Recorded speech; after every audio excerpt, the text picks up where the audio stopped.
राधे प्रणाम आप सभी लोगों को। कैसे हैं आप सब लोग? स्वस्थ होंगे। माँ भगवती आपकी मनोकामना पूर्ण करें। जय जय। आज मैं आपको बताती हूँ 17 तारीख से लग रहा है पुरुषोत्तम मास और उसको अधिक मास भी बोला जाता है। और इस महीने में हमें क्या क्या करना चाहिए, कैसे हमें भगवान विष्णु की पूजा करनी चाहिए और हमें क्या क्या उपाय करने चाहिए। इस महीने का अपने आप में बहुत ज़्यादा महत्व होता है, क्योंकि ये अधिक मास जो है 30 साल में आता है और 30 साल में आता है तो एक महीना बढ़ जाता है। तो एक महीने बढ़ने के उपलक्ष्य में हमें क्या क्या काम करना चाहिए, इसमें किस प्रकार से हमें भगवान की पूजा करनी चाहिए। सबसे पहले तो हमें पूरा महीना, आप वैसे आप नहीं करते हैं तो पूरे महीने आप विष्णु भगवान की पंचामृत बना के पूजा करिए, स्नान कराइए, षोडशोपचार पूजन करिए जरूर से।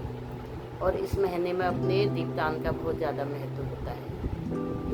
इस महीने में हमें 33 दियों का महत्व है। अगर आप चाहें तो 33 दिए एक दिन में ही भी जला सकते हैं लास्ट दिन, और नहीं तो एक एक दिन नया दिया लेके एक एक दिन हमें भगवान विष्णु के मंदिर में जाके वहाँ पर जला के आना चाहिए। और भगवान विष्णु के हमें षोडशोपचार पूजन करके विष्णु सहस्त्रनाम जो कर सकता है पूरे महीने करना चाहिए। और हमें, क्या आप विष्णु सहस्त्रनाम नहीं कर सकते हैं तो 108 नाम तो आप ज़रूर करिए, क्योंकि इस महीने का नाम ही पुरुषोत्तम है। तो इस तरह से हमें इस महीने में भगवान विष्णु की हमें बहुत अच्छी तरह से पूजा करनी चाहिए। और इस महीने में दान का बहुत ज़्यादा महत्व है। इस महीने में पूजा पाठ का महत्व है।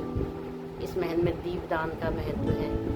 अगर आप कोई संकल्प लेके कोई पूजा करते हैं, जैसे कोई रामायण पढ़ सकता है, एक महीने में रामायण अच्छी तरह से पढ़ी जाती है, रामायण पढ़ने का संकल्प ले सकते हैं। कोई विष्णु सहस्त्रनाम करने का संकल्प ले सकते हैं, जैसे कोई विष्णु भगवान की 11 माला, ओम नमो भगवते वासुदेवाय की 11 माला लेने का संकल्प कर सकते हैं। अगर हम जब पहले संकल्प करेंगे तभी हमारा ये पूरा होगा।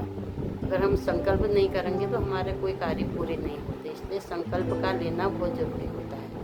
तो इस तरह से आप संकल्प लेके, जैसे आप, बहुत से लोग तो इस महीने व्रत करते हैं, एक टाइम खाते हैं। अगर आप एक टाइम नहीं खाते हैं तो 2 टाइम खाने का नियम बना लीजिए। और चीज़ कुछ भी नहीं खाइए, 2 टाइम आप खाएंगे तो उसका भी बहुत अच्छा नियम होता है। तो इस तरह से हमें अपने एक नियम बना लेना चाहिए इस महीने में। नियम करने से क्या होता है, हम कितने नियम कर सकते हैं, कर पाते हैं या नहीं कर पाते हैं, इस तरह से हमें पता चल जाता है अपने आप कि हम कितना कर सकते हैं करके। तो इस तरह से हमें इस महीने में बहुत अच्छी तरह से पूजा पाठ, व्रत, तप, नियम भी बहुत होते हैं। इसमें नियम करने चाहिए। इस तरह से हमें विधि विधान से ही भगवान विष्णु की इस महीने पूजा करनी चाहिए।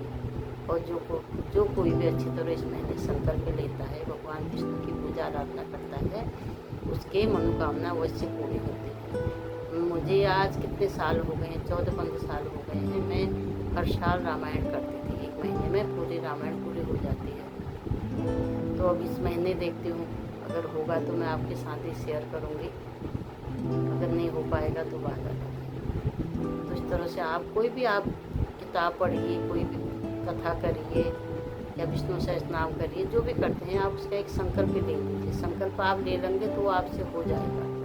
अगर आप संकल्प नहीं लेंगे तो आप नहीं कर पाएंगे। इस तरह से हमें जो भी आप कार्य करते हैं, जैसे दीपदान, बहुत से लोग 1000 दीपदान करते हैं, बहुत से लोग 1.25 लाख दीपदान करते हैं। अगर हम ज़्यादा नहीं करते हैं तो 108 दीपदान हम महीने के लास्ट में हमें ज़रूर करना चाहिए। इस तरह से अपने विधि विधान से ही भगवान विष्णु की अच्छी तरह से इस महीने में पूजा करनी चाहिए। अगर आपको मेरी जानकारी अच्छी लगती है तो आप मेरे वीडियो को शेयर करिए, लाइक करिए और चैनल